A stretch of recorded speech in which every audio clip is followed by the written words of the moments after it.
Каша, сахар, соль.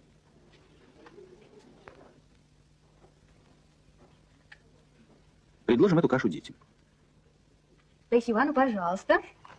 Ну-ка, что нам сейчас тут дадут? Какое блюдо каши замечательное.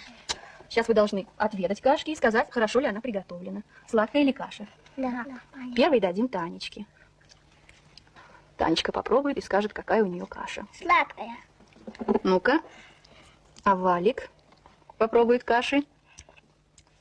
Какая каша? Каша, во. Каша во. Так, а Вова что нам скажет? Какая у него каша? Сладкая. Сладкая каша. Так я говорю. Так, ну-ка, Вика. Какая каша? Сладкая. Сладкая. Итак, всем сладкую, Попробуем. последнему соленую. Сначала попробуй как следует. Какая каша у тебя? Соленая. Соленая? Такое поведение называют независимым. Стремление к самостоятельности, ориентировка на собственные впечатления. Нам кажется это естественным. Но вот когда мнение окружающих оказывается намного важнее личных ощущений, Сладкая. когда добровольно отказываются от собственного мнения, такое поведение называют внушенным, иногда конформным. Внимание, каша соленая. Алена попробует кашу и скажет нам, какая каша. Попробуй как следует кашу. Как следует. Нравится каша? Сладкая каша? Хочешь еще каши? Почему? М?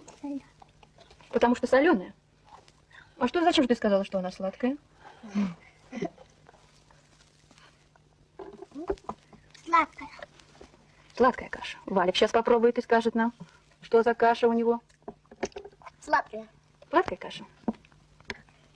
Сережа. Ну-ка, Сережа. Сладкая. Теперь Милочка осталась.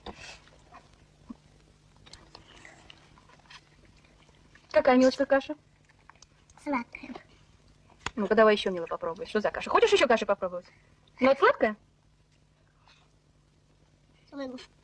Милочка, какая каша? Сладкая. Очень сладкая? Хочешь еще Да, каши? для всех нас очень важно мнение других. Такой каши еще не хочешь? А почему? Вкусная. Потрясающий ты ребенок, Милочка. И не будем обвинять наших малышей в соглашательстве. Быть таким, как все, для ребенка очень нужно. Ведь в детском возрасте, прежде всего через игру, подражание, идет активный процесс становления человека.